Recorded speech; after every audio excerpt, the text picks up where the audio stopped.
The Art of Yes. Interview with Shaun Landry.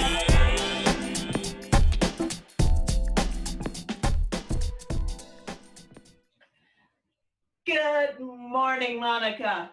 Good morning. Hello. Happy Juneteenth. Happy Juneteenth.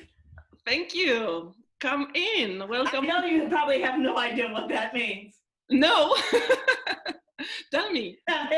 It's okay. It's okay. It's okay. Well, right now we'll tell you about that. It's happening right now. It's for African Americans. Hey, you want some coffee? Yes, please. There you go. Thank you. There you are. Oh, thank you so much. You are so welcome. I hope you don't mind. I like my coffee like my men, very light and very sweet. Oh. Or very dark. Or just in a cup. Yeah, nice to see you. How are you? I'm good. It's been pretty wild. I'm going to just grab another cup for me. There we go. It's been good. It's been wild. It's the States is in an interesting place right now. We are literally talking on the weekend of Juneteenth. Mm-hmm. And it is a celebration of the end of slavery mm-hmm. in the States. And kind of a joyous celebration, kind of an interesting way of our current president doing this. I'm crying like I'm dead inside. But yeah, he's actually at the place where a massacre happened in 1921. Mm-hmm. And I'm like, wow, nice time to do this political rally. So it's been an interesting time. The improv has been interesting too, and everything that's changing, but always joyous, always fun and joyous, right? How's it over there? Yeah, also difficult political situation. We are just a week before election, so yeah, it's pretty wild. Yeah. Good to pretty see wild. you. Good to see you. Can you hear me correctly? Yes, I can. I'm just going to do this just a little bit. If you could just talk up just a touch, that would be great. Okay, I will try to speak louder. Got you. Now I got you, yeah. Okay. I feel like I'm about to do some rap. Listening to Monica. She's my Hanukkah.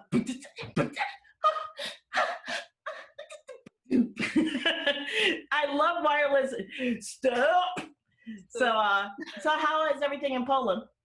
Yeah. As I said, we have now a week to election, presidential election. Right. So also the situation is quite difficult and tense, and yeah, and especially in Corona situation, it's everything, like yeah. But yeah, I'm fine. What can you do? What can we do but have fun, at least with the people we're around, right? Exactly. And that's what the situation that's all we can do. Yeah. So you want to know about improvisation? Yes, from you.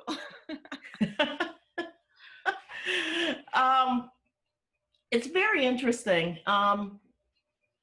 When I first started doing improv, that was 1980. Actually, I did. That's how I met David. Actually, David had left when I joined Geese Theater Company, and that was 1984. Mm-hmm. And so I started kind of the same way as Rosowski did in drama therapy, working in prisons and penitentiaries. And in 1986, I met this guy right here, mm-hmm. My husband Hans, and auditioned for his theater company and started doing what we classically know as comedic improvisation. Mm-hmm. And it was so much fun. And I also found it amusing because we were working in backs of bars, and little dive places, and with screaming people saying really mean things about body parts, if you wanted to get a suggestion. And I always used to joke going, wow, I worked in prisons. It's just like that, but without bars.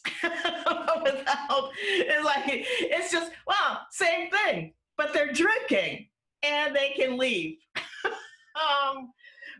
But as you know, but always the format was fun, Format was fun. The people I played with, so much fun to do. The styles of theater or styles of improvisation, short form, I started in. The do run forever. Okay. Have you done the do run? Oh yes, I did. I'm No? not the best in it, but I did. Yeah, the do run is a song. An old pop song. Met him on a Monday and the heart stood still. Yeah, and you basically get a name, like Hans, for instance. Met him on a Monday and his name is Hans. A do run, the do run. And then you just rhyme his name as much as you can until you are left out. He was sweet, he had it going on. A do run, the do run, a do do, yeah. He liked the name Vaughn, the do, yeah. He went ding dong, a do, yeah. So you just rhyme it in English, which I would find fascinating for the language barrier, and see how that would work. Tell me about Geese theater and this prison work, because I've heard from a few people which I know that this is kind of special work. It's not only doing stuff for fun, but it's challenging because of the working with prisoners. How do you find this experience? How was it for you? Well, for me, and keep in mind, I've been, the man who started it is from London, and he did a lot of work all over the country. He actually started doing some, actually working in Europe, in your area, or in that area, setting up prison systems for drama therapy. For me, here in the States, when I started, it was extremely frightening for me as a woman. And being young, I was 18 when I started working in Geese Company, but working with inmates has been extremely gratifying. And the idea that you can use improvisation to go and get them to a better place, we used to call it zero state, you break them down and you build them back up. There has been some controversy on that particular technique because it's, it's the whole idea of sociopathic behavior. Can you change sociopathic behavior? If does that take medicine? Is it nurture or nature?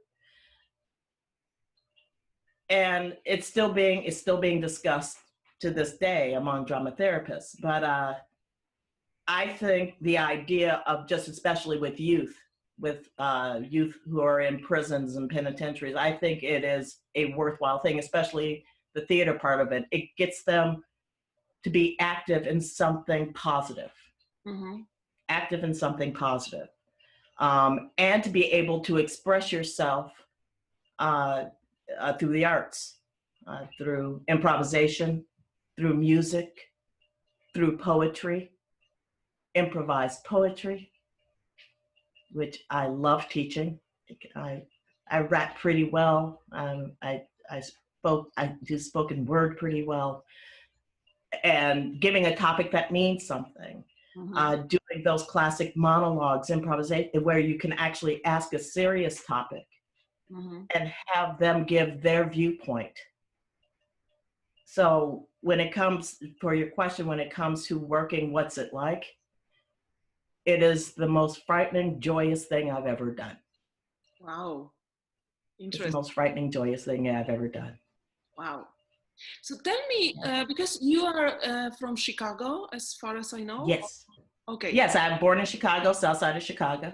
And now you live in LA, right? I love LA. I love it. Okay, that was actually joking. So tell me, how did you start? What was first in your life, acting or improvising? Because you also are actress and you played in numerous movies. So what was first in your life, improvisation or acting, or both in the same time? Well, I consider myself an actor who improvises. Mm-hmm. So it's, which came first, the chicken or the egg? Yeah, it's basically it was both. Okay. In Chicago, I went to, my degrees in theater and journalism, and I wanted to be an actor. And I went to the Goodman School when I was a senior in high school. I auditioned and it was accepted. And I did a course, and that's how I found out about the style of improvisation. Because in Chicago, for us, we always considered improvisation, like any other style of theater. It was, are you doing Shakespeare? Are you doing Mamet, or are you doing improv? Mamet, which is kind of improv anyway, because, people like John Belushi came from there. And so, yeah, I consider myself an actor who happens to improvise, because I think that's symbiotic. Mm-hmm. I think it's the same thing. It drives me bonky. Like, woohoo! When I hear someone go, well, I'm an improviser, I'm not really an actor. Hey, come here. Come here. I know, closer. Slap. You're an actor. Do you stand on a stage? Was it built supposedly like this? Do you have to talk? Yeah. Is there someone in the house that actually might have paid something to see you do what you do? If not, did someone put money in the bucket? If not, is it someone besides your mother? Yeah. You're a performer. You're performing. You're an actor. So I consider both of them coming first. Mm-hmm.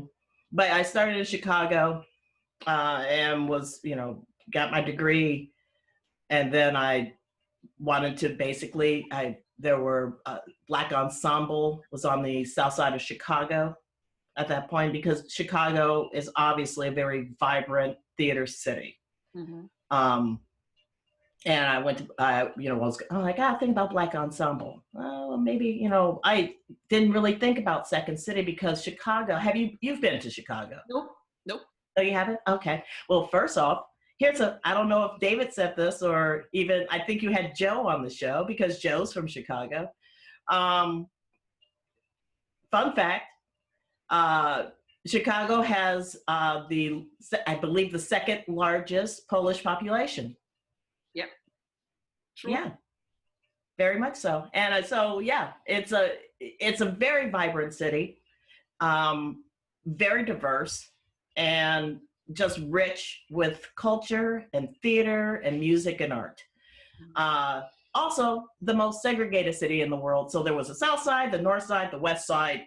I grew up on the South Side of Chicago. So coming to the North Side, I never knew about Second City. I knew about the actors of Second City through Saturday Night Live.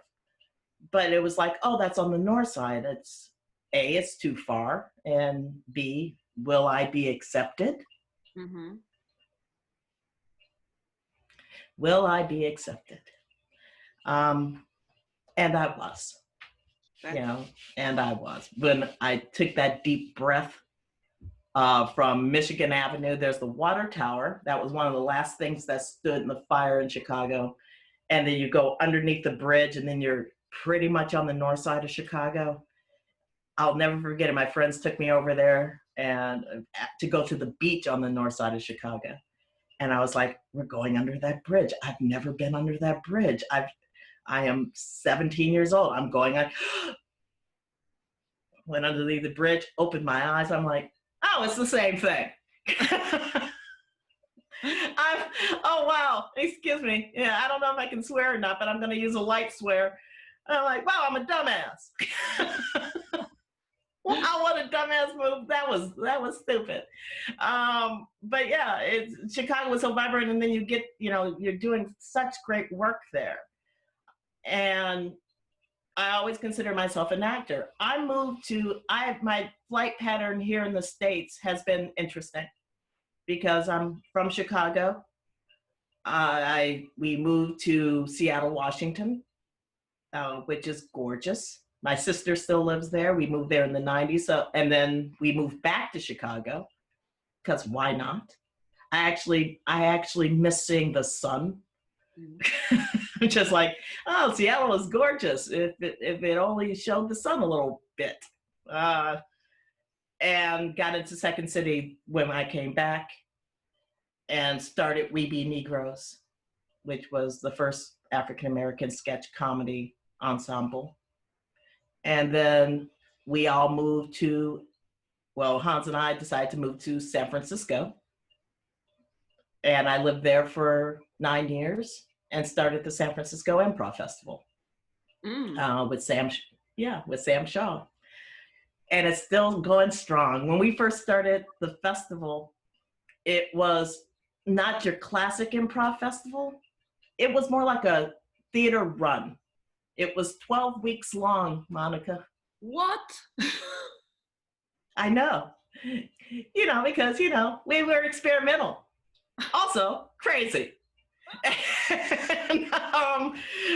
and also, who knew you could actually pay your ensembles and performers? That's what we did. We bring in a local ensemble and an out-of-state or international ensemble. We give them 3 days to perform, do a 3-day run, and then everybody got paid. That's how the festival started. Actually very proud of that because I feel that as performers and artists, we should at least get money to go home. Mm-hmm. Or as my mom would say, enough money to say no. Just enough money to say no. So there's all that. So, and then we moved, and then in 2009, for complete non-actor reasons, Hans and I moved here to Los Angeles. Mm-hmm. And I had done a couple of movies, start the festival. I turned Screen Actors Guild, which is our union here. And I had so many people. I had David come down. He started the Rosowski Project in San Francisco via me bringing him up to the festival. That was fun. But Hans ended up getting this fabulous job here in LA. And I just went, ugh, LA. Hey, LA. I hated it right from jump. Hans told me, he goes, yeah, I got this great job. And he goes, in Pasadena, California. And I said, if you move me to Pasadena, California, I will probably start boinking the mailman. Just spiteful. just out of spite. I don't even like the mailman. He's not even my type, but I'll boink the mailman out of spite. And he was like, well, how do you feel about LA? And I said, it's a town full of actors, and I'm an actor. I love San Francisco, the food, the culture, the music, everything. Then he told me how much he was getting paid.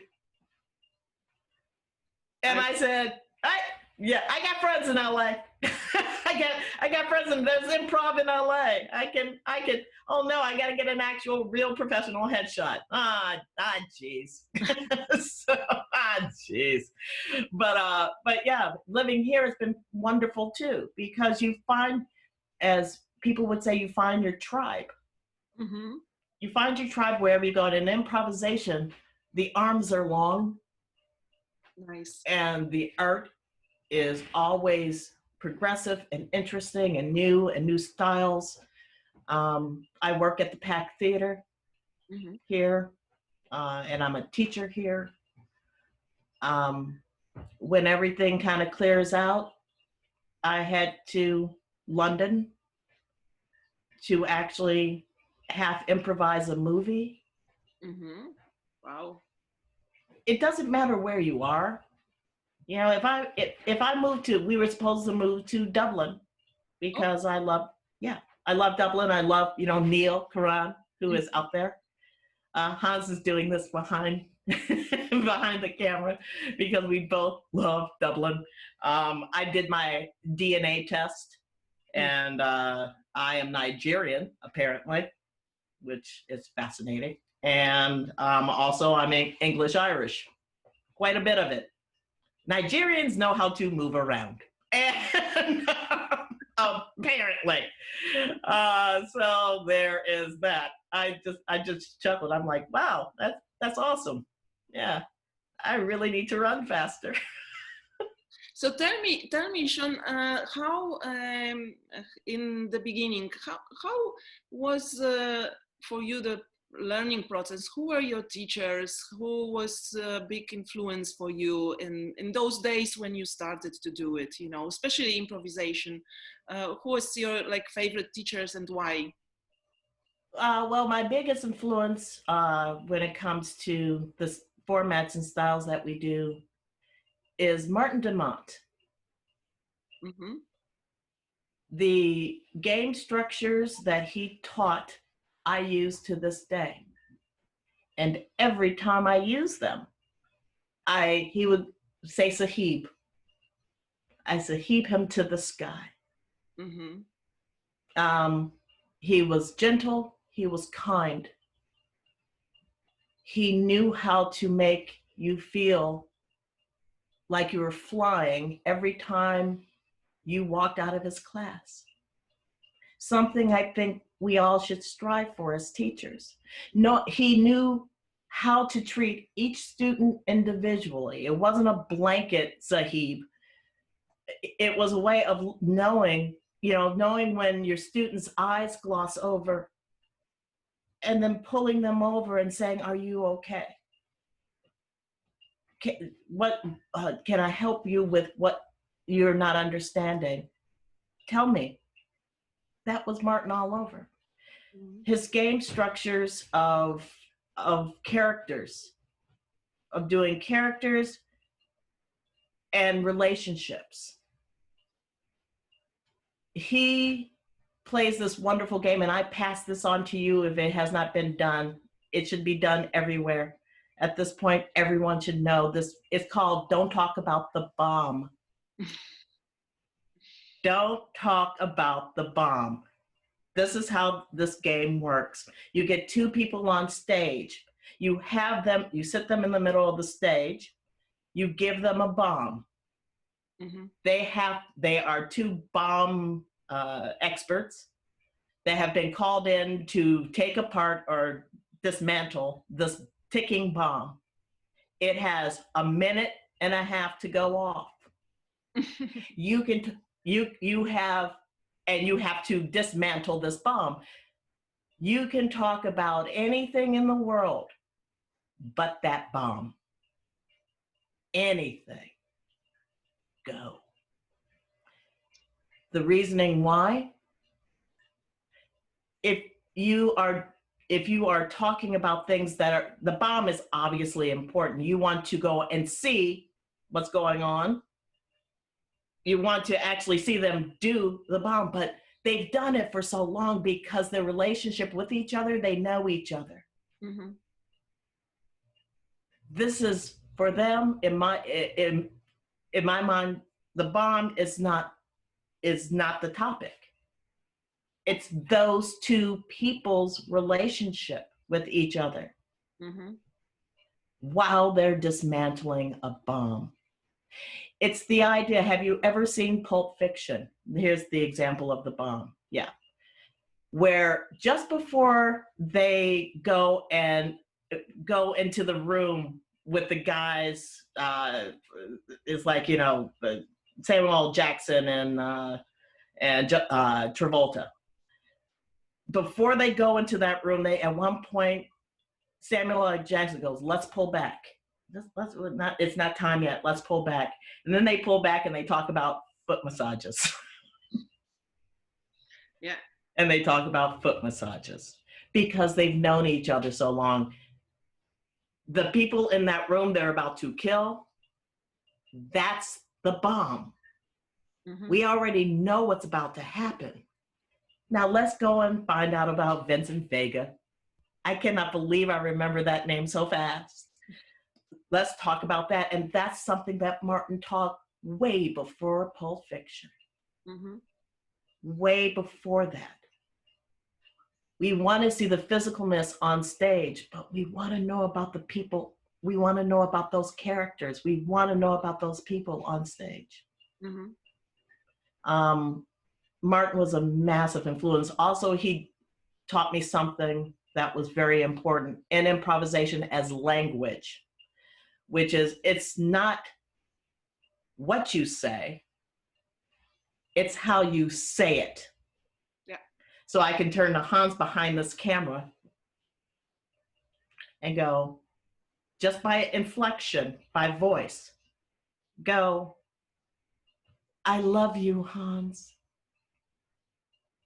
Or I can turn around and go, yeah, I love you, Hans.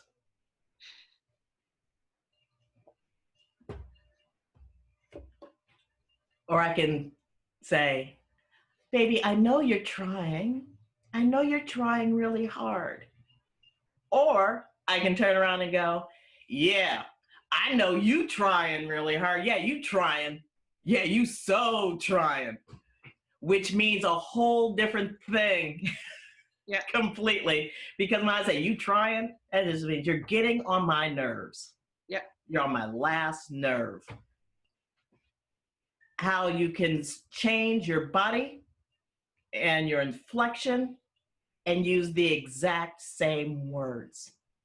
Yeah. That's something Martin, absolute influence. He was also incredibly supportive of African American people of color, mm-hmm. or biracial POC, BIPOC is what we're calling it here, biracial people of color. Absolutely supportive, also because he was very supportive of the LGBTQI community, because he was, for me, the first openly gay man teaching improvisation. Mm-hmm. When he passed away, I just got finished talking. Have you seen Improv Nerd Podcast? Jimmy Carrane is the host. Yeah. Both of us trained with Martin. And that's how I met him, was at his memorial service when he passed away. And the last time I saw him actually alive, I was in New York teaching improv. And it was one of his last classes. And I walked in, Hans and him were best friends. And I walked in after his class just to say hello and to say goodbye. Mm-hmm. Because he was really sick then. And I gave him a big hug, and then he said, how are you in San Francisco? And I said, we're fine, we're great. He goes, it's a tough town in San Francisco. And I said, yeah, it's tough everywhere. It's expensive here in New York, it's expensive. And he goes, no, I'm worried about you. The man was so sick. He pulls out his little notepad, and he hands it to me. He goes, give me your phone number. And I gave him my phone number. And then he gave me his current phone number in New York. And he said, if you need anything or if you're in trouble at all, call me and I'll see what I can do. I'm not an outward crier. I'm not as some people would say, I'm not a crying kind of gal. I save all that for the shower. I look at him, I said, I'll give you a call. And he goes, please tell Hans I love him. And I'm like, he knows that and he loves you too. And I'm like, I gotta go to dinner. I went to Michael Gelman, who is also my second influence. I went to Michael and I said, that's the last time I'm gonna see him alive. Mm-hmm. And Michael was like, oh, he sure knows how to milk it, doesn't he?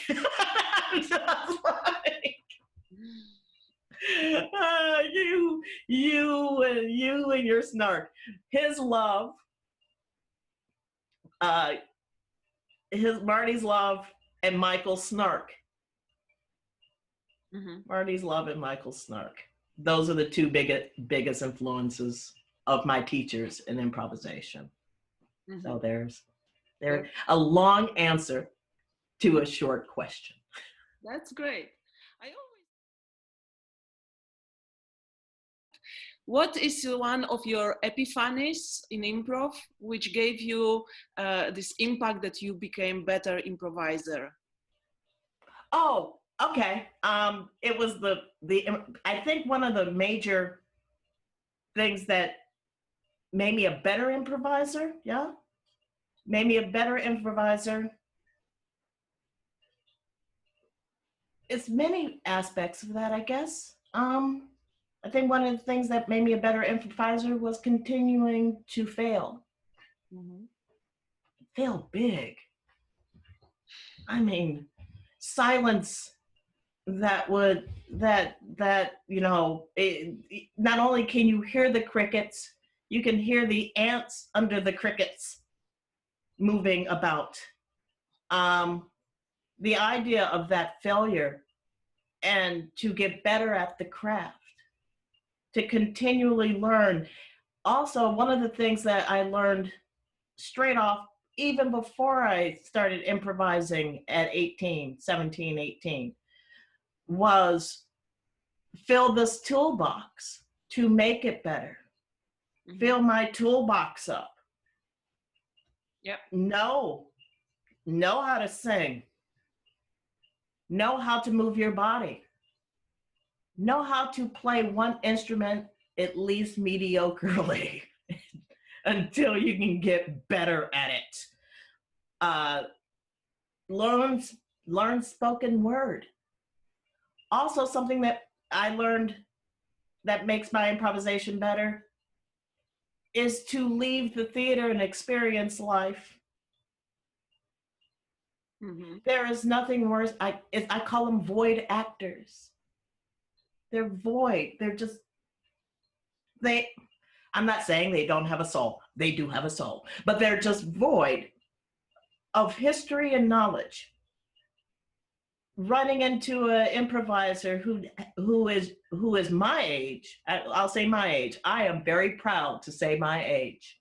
I will be 55 in August.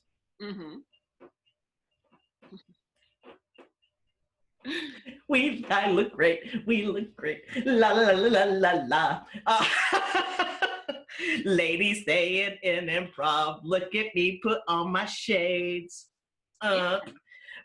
Yeah, it's like these are my prints. They have prints on them. But for all purposes, having a base, people my age, not having any references, past 1985. It basically just the reference points between 1980, I call them the informative years. For me, my generation, it's roughly around 1980 to 1989. So all your references are stuck there. You don't really have any references behind you. You have zero references ahead of you. There's nothing more disturbing than seeing someone my age and you you talk about Lizzo on stage and they're sitting here going, is Lizzo a fuzzy drink? Da, da, da, da, da, da, da, da, you're dumb. 100% that dumb. Even when I'm talking crazy. Wow. It's that kind of having a full life and still being able to learn. That makes your improv better. Also, Monica, keep this in mind. You could be doing improvisation for 35, 40, 10, tomorrow, first time tomorrow. You'll always have to keep learning. And it's always not going to be fantastic. Someone gave me a very wild statistic when I started doing improv, which actually I disagree. Stop laughing at me, Hans. Huh? 130? Well, 1/3. Yeah, 1/3. Yeah. My husband, 1/3 of the improv doesn't work. But the other proportion is golden. One of my teachers, who I actually did respect, Sheldon Leonard, Sheldon from Second City, we used to get into fights in our class about this. It's like, he used to say there was only 7 characters in improvisation, 7 characters in general. There's only 7 characters. Yeah, Sheldon. And after class, I'm like, well, okay, because I'm a math freak and I also like to mess with them, I would go, okay, well, there's 7 characters, right? So you put 1 and 3 together, that's 8, right? And then, or you do 2 and 4 together, and then that's 9, and then 9 and 4 is actually infinitum.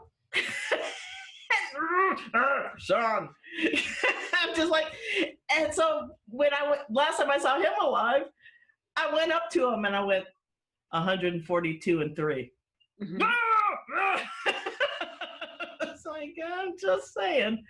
So it's that kind of idea, opening up your toolbox to make it better, but it will never always be good. Some days you fly, other days you don't. That's something to keep with you when you're doing it. That's made me a better improviser, knowing that it's not always going to work. And isn't that the joy of it, to see if it is? Isn't that the most fun part? Being able to connect with somebody, say for instance in a jam. Yeah. Being able to do a jam. And I love international jams. Oh, I love it because we did the Amsterdam Improv Festival decades ago. It's on the wall somewhere. Yeah, it's right there. It was at the Papoen in Amsterdam. And just improvising with people, we didn't speak the same language. As a group from Spain didn't speak English. I knew ne'er-do-well Spanish, even though I took 6 years of Spanish. And being able to succeed and being able to express yourself through your body without sound. Mm-hmm. Without sound. MOS. Being able to do silent scenes. Yeah. Having that in your toolbox. So tell me, why did you start this first We Be Negro group, and what was it? Yes, we started We Be Negroes in. God, I have to look at my own stuff. In '94, thank you. But yeah, I'm looking at American theater. 1 minute. I'm gonna get up and show you this anyway. Okay. So I get a phone call from American theater.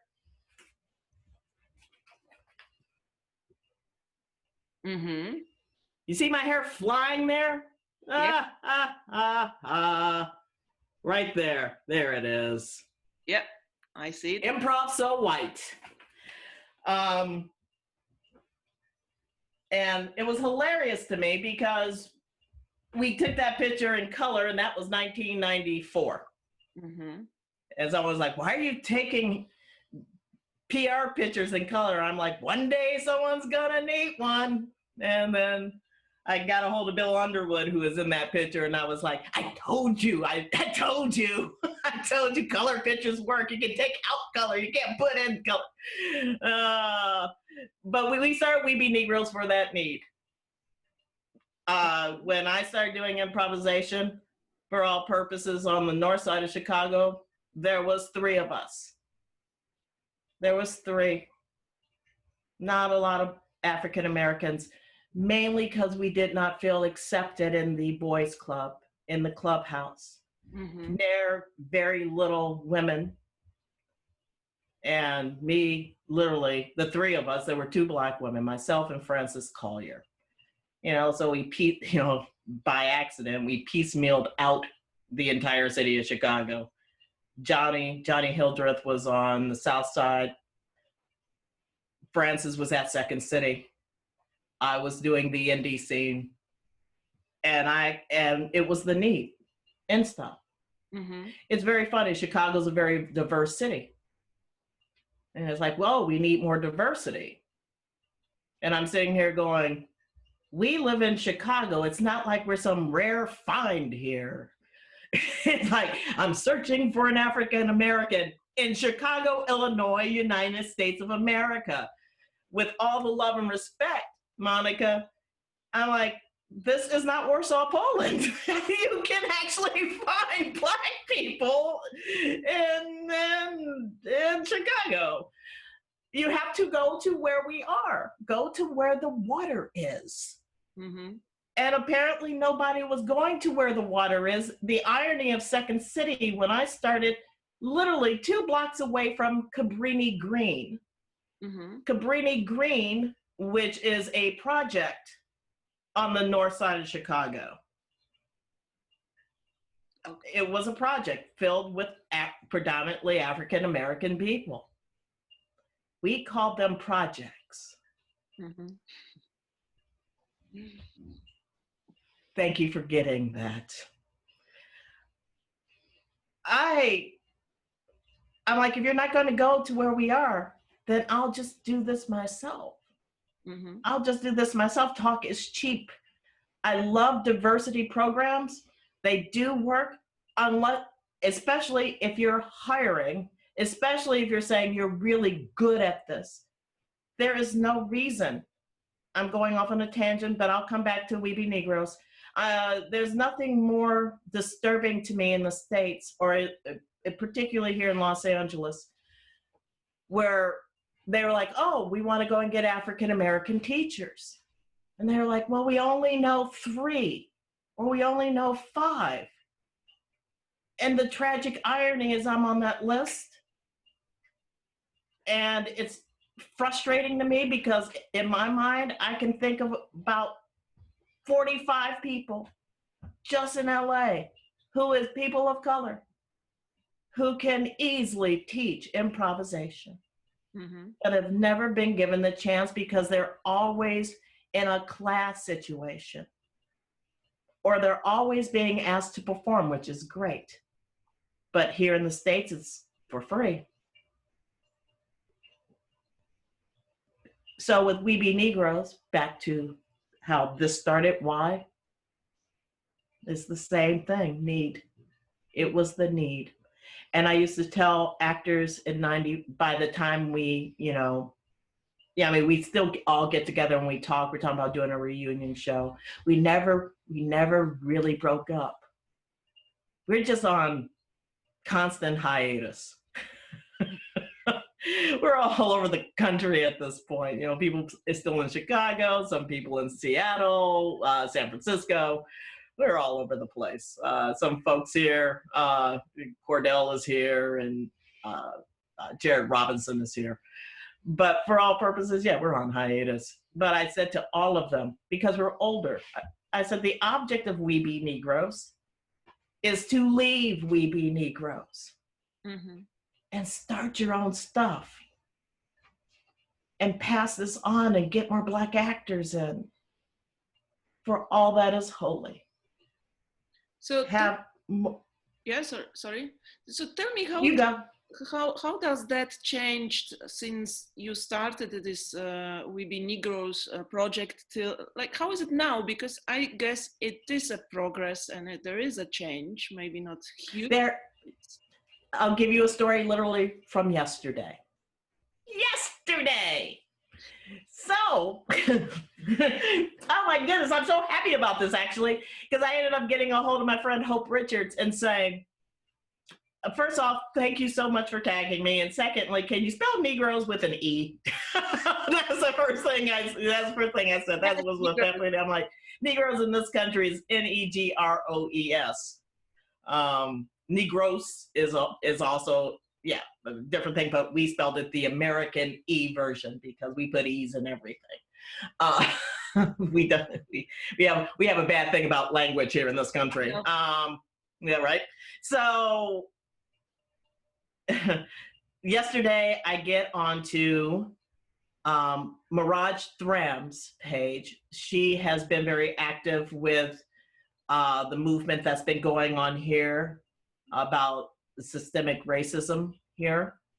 And she just wrote on her Facebook wall, give me the groups, the African-American groups that you love. And the thread went on and on and on and on. I really like white women. There is an improv ensemble here in LA called White Women. It is a bunch of black guys who named their ensemble White Women. It's hilarious to me. The Tuskegee experiment. If you look up the history, it is worse than the name We Be Negroes, but it's so powerful. There are a million free parking. There's a group called Free Parking. Mm-hmm. All African-American called Free Parking. Well, free parking is great because it looks great in the newspaper because it's, it's like, oh, it's a theater show and it's free parking. So it's from the sublime to the lovely. Just, then they're naming shows on television. Key and Peele. Mm-hmm. Key and Peele are amazing. So Frangella, a million different ensembles that are all people of color, and the list went on and on. And then there was a little thing, it's like the first experience I had was We Be Negroes, and she goes, and I got to meet Shaun Landry, and I was like, you sweet thing, you sweet woman, you lovely, lovely gal, and just in a sea of African American biracial ensembles, it has gotten better. Mm-hmm. With seeing more faces in improvisation. Now, here's the thing, and I will talk about this because this has been a bad week, Monica, regarding this for me. It's been pretty bad. Mm-hmm. Yeah, riots, unfairness. It seems like the roof is now officially on fire. It seems like the revolution is being televised. And it's all on MSNBC and NBC and all of our national stations and on the BBC and your stations. It looks like America is exploding. Curfews, the whole 9 yards. Mm-hmm. Flash pots at the end of my corner. The National Guard at the end of my corner, mm-hmm. right by the Safeway Foods.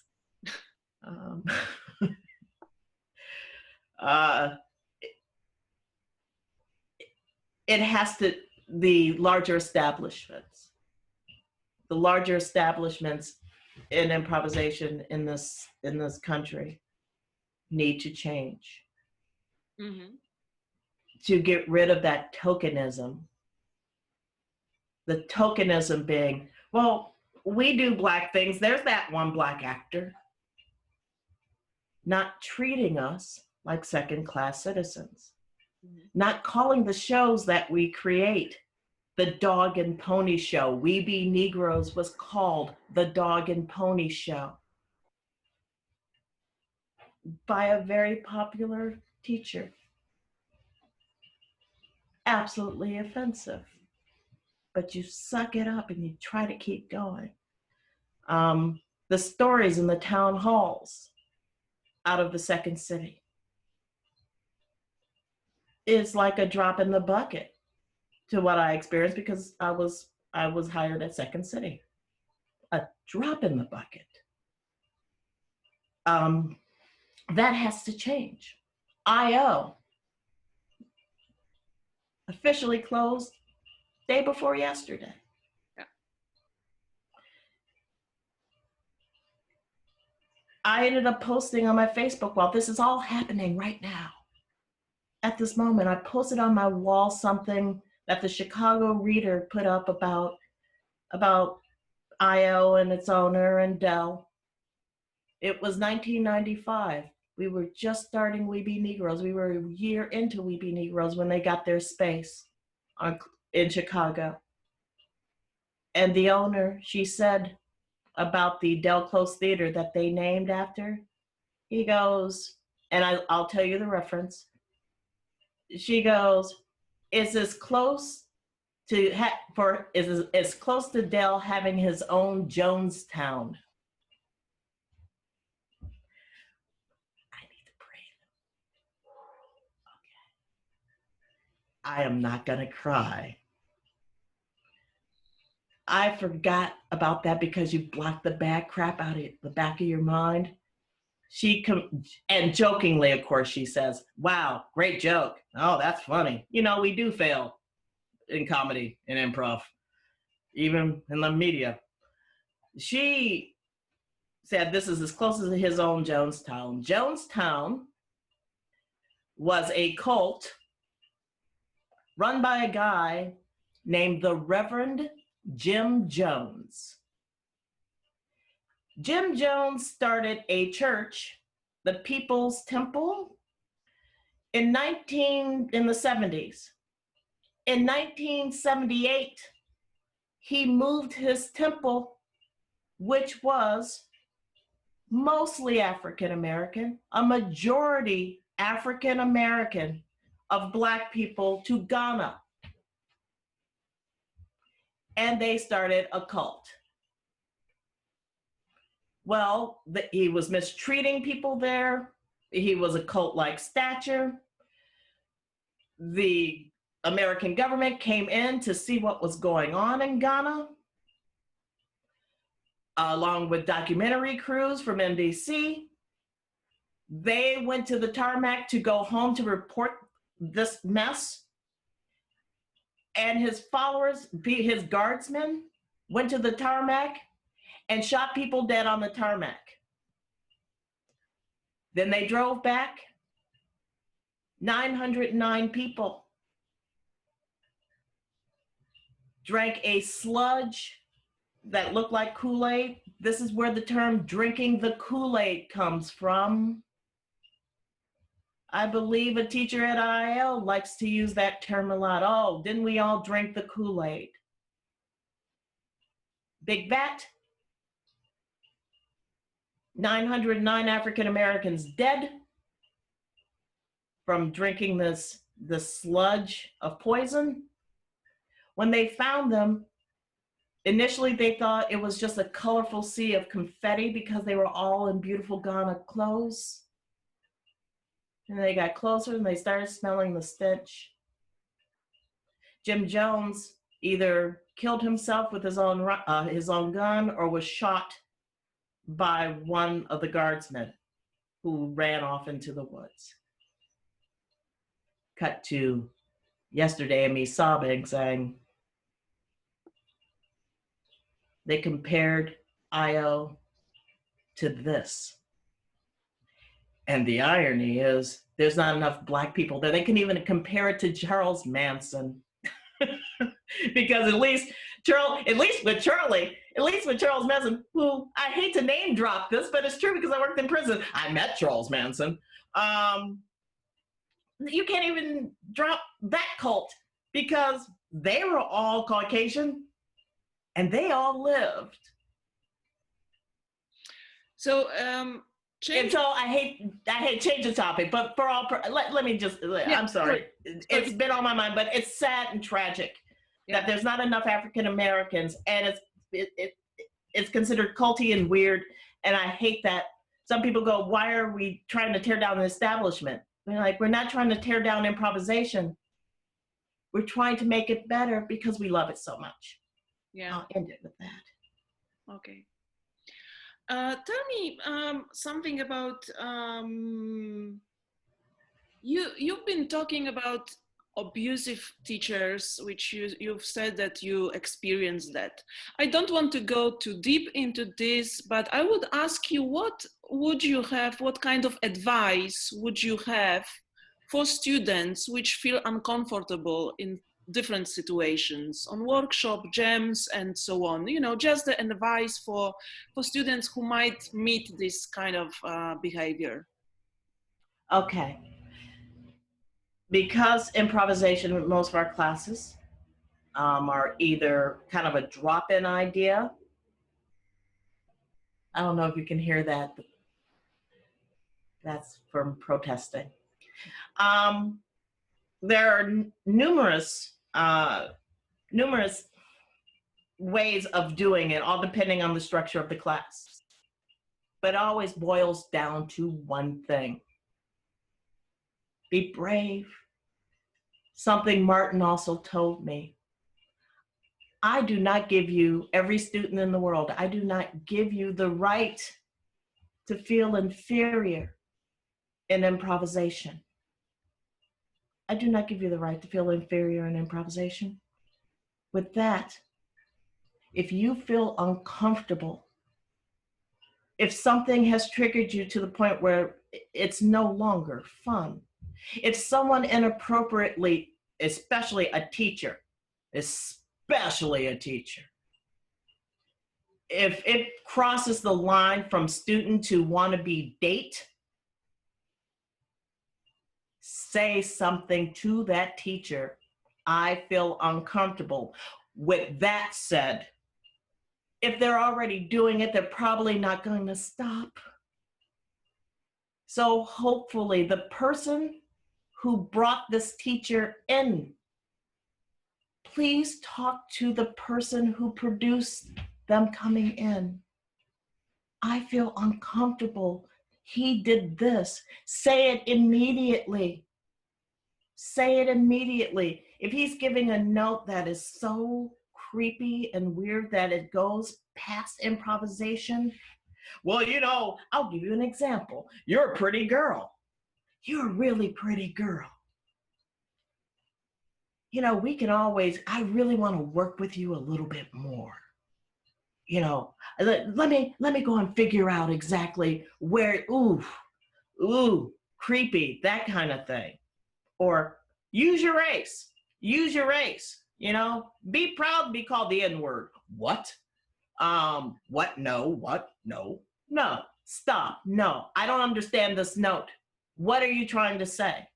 It's microaggressions. It's microaggressions that are happening. Confront it then and there. Don't be afraid. You don't have the right to be afraid in improvisation. There is no right. It's supposed to be joyous, right? Yeah. It's supposed to be joyous. And it is the moment we're on stage. It is. I always joke, I love human beings as a whole, but one of my favorite things is blank is great until people get involved with it. It's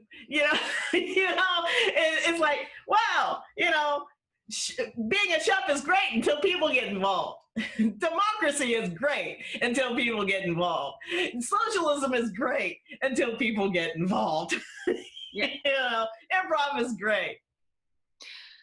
Sure. But sometimes there are people involved who do bad things. I tell students, tell anybody watching this, if somebody is making you feel uncomfortable, I'm doing it right into the camera. If someone is making you feel uncomfortable, say something.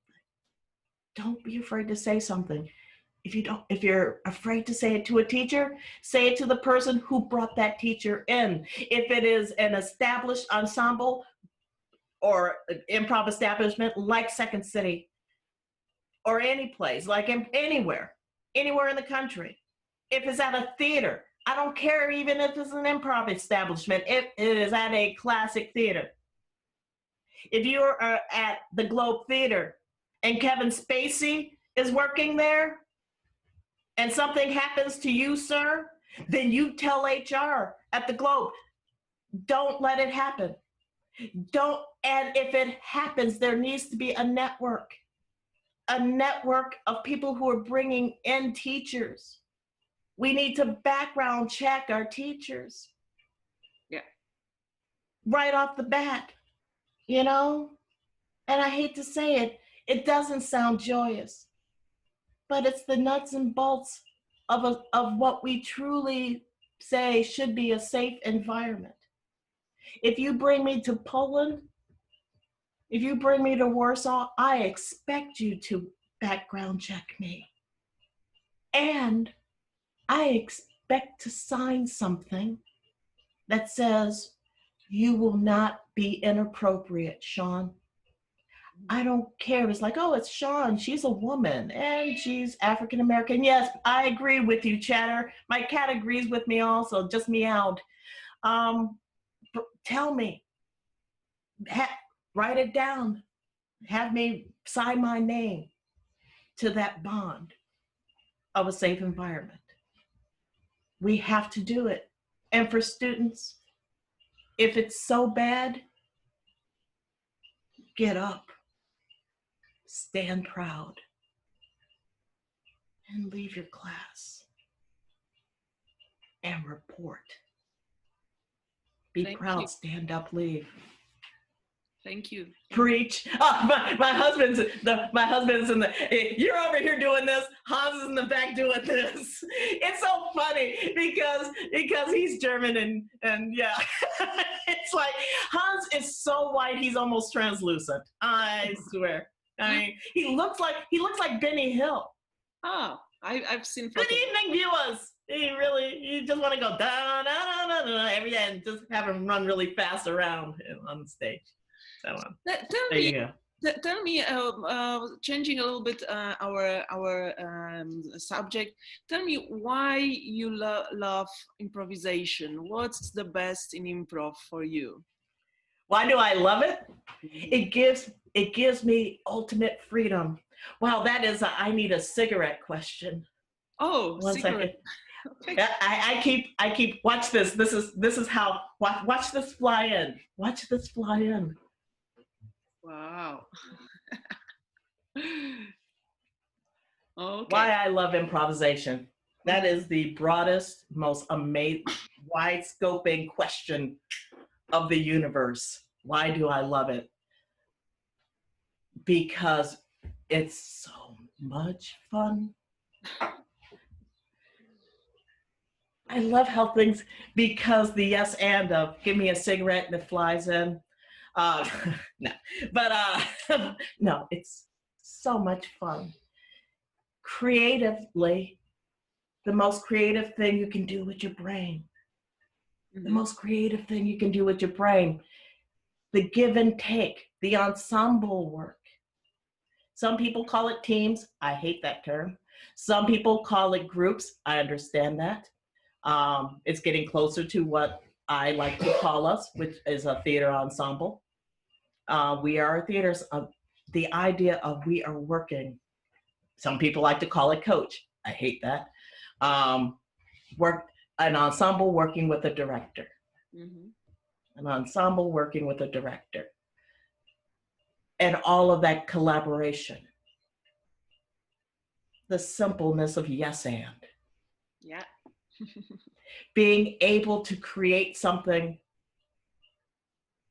that is on par with any classic theater that you could ever see. Because our toolboxes are full, brimming over, and someone else's toolbox is brimming over. And then we get on a blank stage with hopefully maybe 2 functioning chairs. And we create. And we create on the spot right then, right there. And it's so much fun. And everyone is having so much fun. Because there's a book it's called after. Because we did create something wonderful right away. Mm-hmm. So that's why I love it. Thank you so much. I'm going also almost to the end, but I have still like 2 questions. One is, what's Seniors Improv Comedy? The Seniors Improv Comedy. Actually, we do a show next week. Okay. In this house with that camera And over here, I'm looking over here, that computer, and with this phone, and all these lights, and So all this sound. What's this project And about? it's basically improvisers over the age of 50. Okay. Wow, interesting. Why is that happening? Huh? Why is it happening? Well, we've been doing it for the last 2 years at the Pack Theater. And we actually have been recording them. So when the pandemic happened, the Pack went to a thing called Twitch, and they were like, can you go and rerun them? And I'm like, but of course. And it's basically people who I've brought in, myself and Hans, who are over the age of 50. I'm 55. Hans is Jack Benny 39. He'll be 61 this year. And we bring in people over the age of 50 to improvise, to actually kind of break that rule of you don't stop improvising at 35, 40. You know, there's a movie called Logan's Run. We don't have a Logan's Run diamond where it goes off and then we're dead in improv.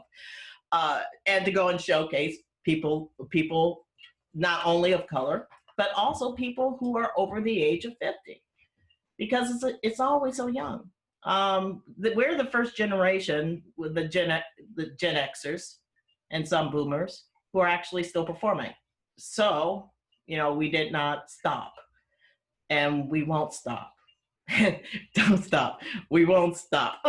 Won't stop. We don't stop. Won't stop. This is so old. Right here is so old. What have you? That's so old. Yeah, you do a little neck roll with that. But we started that because we wanted to just play with people, who are our age, who are still doing it, and to showcase, as we always do. So, and then we went into pandemic mode, and it was so funny. It's like I have all this equipment. I have, you know, cameras and ring lights because an old lady is on TikTok. I have all this crap, and I just went, we can do this.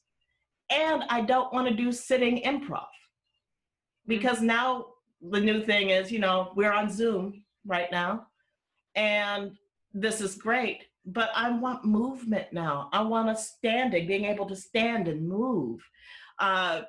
And you can stream. I'm now getting technical on the seniors.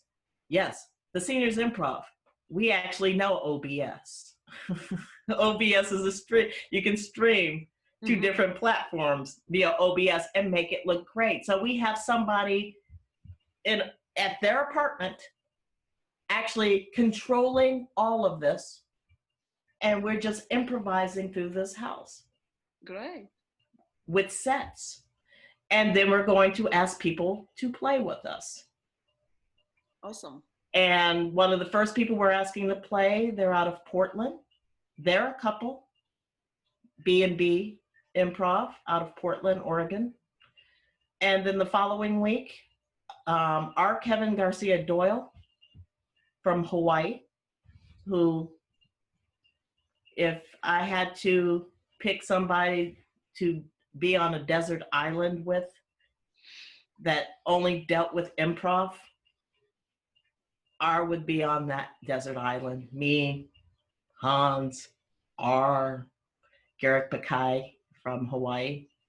Miles from the Pack. We would have to get a whole caseload of rumplements for him on the desert island. But yeah, we are going to do that. And for all purposes, the seniors can be restrictive because there's so many people who are younger who I would love to do that. So instead of having them on the seniors, on Friday nights at 8 p.m. starting soon, the nationals and internationals. Yeah. Being able to have people from Los Angeles on the Pack Theater site, on YouTube and all the rest, see all of us play. Great. In different languages and different time zones. That's great. Okay, I'm having a last question, which is, what is this date of 14th of February, which is a Valentine's Day. Why it's Valentine's Day? Why it's Because important? do you know what Valentine's Day is? I know. You don't? I know. Okay, good. I'm like, oh my God, you don't have Valentine's Day in Warsaw? What happened there? How did that man-made holiday not hit Poland? How did that happen? Thank God. Okay. Hans and I got married on Valentine's Day. Yeah, Hans, can you come around? Because you look really nice. I'm gonna bring my husband. No, he's actually dressed well. Yeah, he gets all freaked out. Your hair looks fun. He's so vain.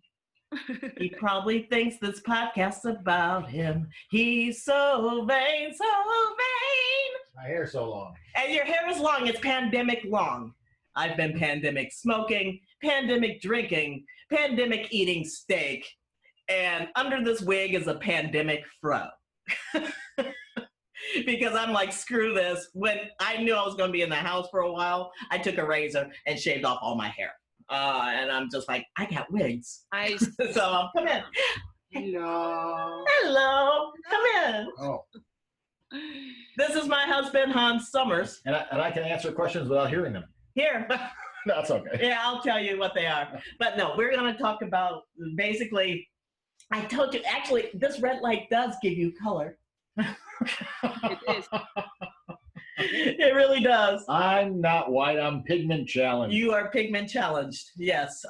You are. We met in 1986, and I auditioned for your theater company. Yes, you did. And that was at that point Fugu Woogle.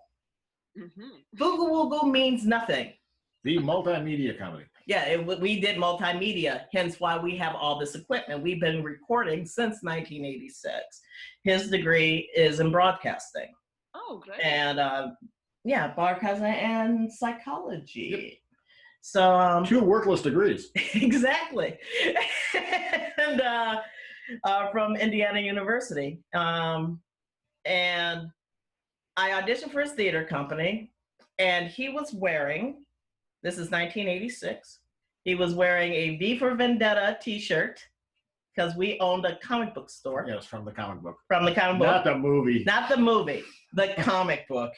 And I still have the shirt. I just wore it for a TikTok. But that cut off sleeves, his hair was not as gray, it was shocking blonde, short and cut. He had on kicker boots. And I just went, oh, I was like, oh, great. I wonder what tomorrow belongs to me. I was like, what's going on? I'm like, I did a Blues Brothers on him, Illinois. Illinois Nazis. I hate Illinois Nazis. And I was like, who am I auditioning for? And meanwhile, he wanted some other woman in the company, but he got outvoted. And I joined the company, and we got married. Just to spite him, I married him. And Jack Benny's birthday. Jack Benny's birthday, which is also Valentine's Day. And we got married on Valentine's Day of 91 in Seattle. Mm-hmm. Justice of the Peace. I still have my blue dress. We got married on the pier. It was a lovely day. And then the following day, I think we did a show. Wonderful. Thank you. This is it. You are so welcome. Yeah, we're adorable, right? Yes, you are. He's all right. He's a white guy. Da, da, da, da, da. Thank you. Get out of here. Oh, you throw me out now. I'm throwing you out. I was just a prop. You are the prop of my life. Yeah. Thank you so much. I'll go back in the closet now. Don't go back in the closet. Go behind the camera. Okay. Stop whining. I love you. Yeah, you say that now. But you won't do it. Do it. Do it now. We've been improvising for so long we can finish each other's sentences, not only off stage, but on stage too. Sometimes people don't believe we're improvising because we've been together this long. It's the ultimate in group mind. Yeah. It's the ultimate group mind. Thank you so much. That's You're so welcome. And it went so quickly. Thank you. Thank I you know. so much. Thank you.